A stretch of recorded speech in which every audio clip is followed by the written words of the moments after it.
This is Swiftlet, a Taylor Swift podcast with a literary twist. Today's episode is another installment of Dear Readers. Today's book is Heartbreak is the National Anthem, How Taylor Swift Reinvented Pop Music by Rob Sheffield. As always, I am your host, Peyton Edwards. Book Overview.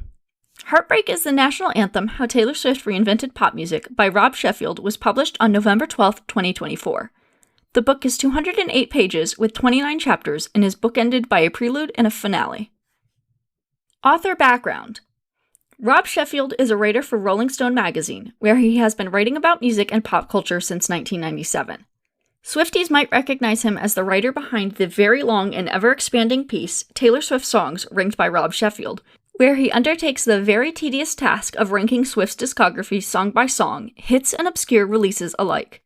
He has appeared on the Rolling Stone's 500 Greatest Albums episode discussing Swift's 2012 release Red. He has also appeared on their Music Now episodes focused on Swift, and he hosts the Rolling Stone's 500 Greatest Songs podcast alongside fellow Rolling Stone writer Brittany Spanos. Sheffield has also written 8 other books centered around music icons such as David Bowie, Duran Duran, and the Beatles.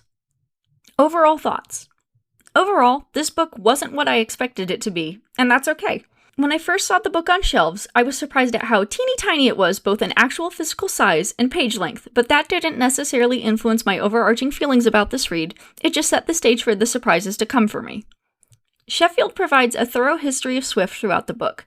Nestled between the table of contents and prelude is a section titled Once Upon a Time, A Few Mistakes Ago, A Very Fast Timeline, that includes important moments in Swift's career and personal life, including album releases, tours, and cat adoptions.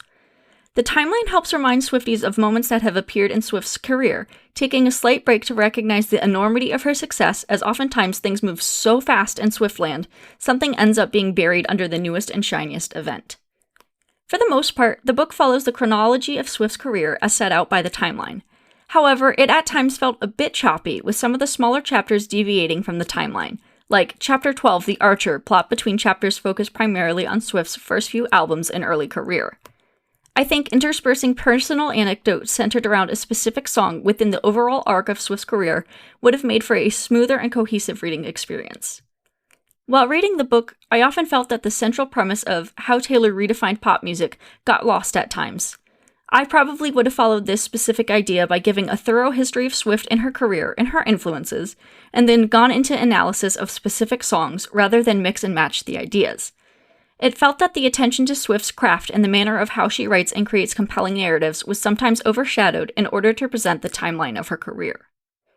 I did thoroughly enjoy the way that Sheffield mixed the historical facts of Swift's career and musical releases and his own personal anecdotes related to specific albums and songs. His own experiences and responses to her music helped give insight into how and why so many people connect to Swift and her music. He delivers the more well-known beats of Swift's career by fans with his own take, usually with a dose of humor, and with the familiarity of someone who is immersed in the world of the Swift fandom. However, there were a few instances where lyrics were wrong, and I'm a stickler for accuracy, so it just bugged me a teeny bit. But for the most part, the information is put forth with accuracy. Though this book wasn't exactly what I thought it would be like, I had expected a book primarily focused on breaking down Swift's lyrics and examining her craft against other singer-songwriters. Sheffield takes readers through Swift's early moments and most recent highlights with a voice that has observed Swift at various points in her journey, along with other titans of the industry, and experienced her magic in real time.